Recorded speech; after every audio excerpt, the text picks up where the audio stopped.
En 1995, une jeune étudiante universitaire a entendu le battement du cœur du Père. « Qui enverrai-je au Mali? Qui partira pour nous ?» Pendant les 8 ans à venir, son cri de cœur continuel était « Me voici Seigneur, envoie-moi !»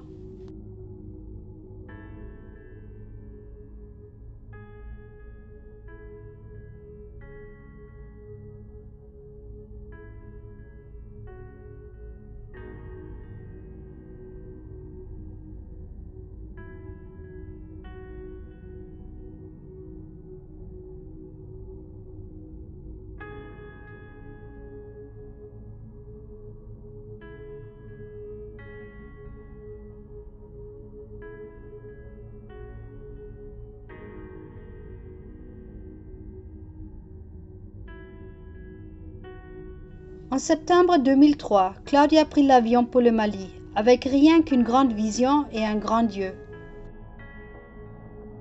2 mois après son arrivée, un de ses voisins se convertit et est devenu son premier leader. 1 an plus tard, en novembre 2004, elle a fondé une église et une école biblique. Ensuite, le Seigneur lui a dit de faire une fête de Noël pour les enfants de la rue et une réunion de guérison le dernier jour de l'année. Aujourd'hui, les deux, les enfants de la rue et la guérison, sont au centre du ministère au Mali. En 2006, Claudia a pris les premiers 3 enfants de la rue dans sa maison et elle a demandé à un jeune étudiant biblique de déménager chez elle aussi pour l'aider avec eux. Quelques années plus tard, Claudia l'a ordonné comme pasteur et aujourd'hui, Paul est le directeur national au Mali. C'était aussi en 2006 qu'on a commencé d'aller au village pour amener le royaume de Dieu sur terre. Depuis, des centaines de personnes étaient guéries, des centaines se sont converties et plus de 10 églises étaient fondées.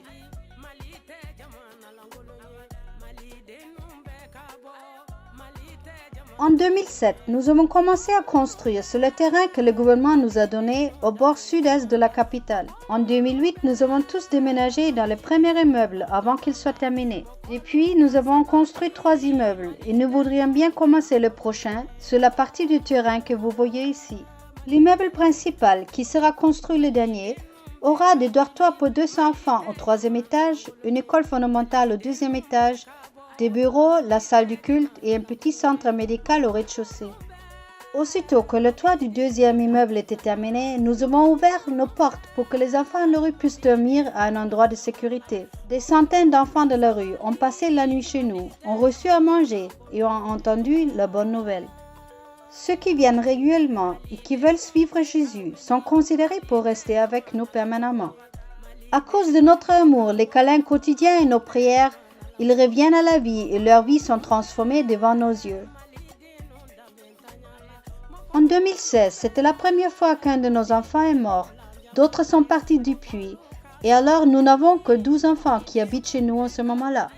Nous avons aussi 20 enfants non résidents. Des enfants de veuves et de familles pauvres que nous envoyons à l'école. Et nous pourvons aussi à tous leurs besoins.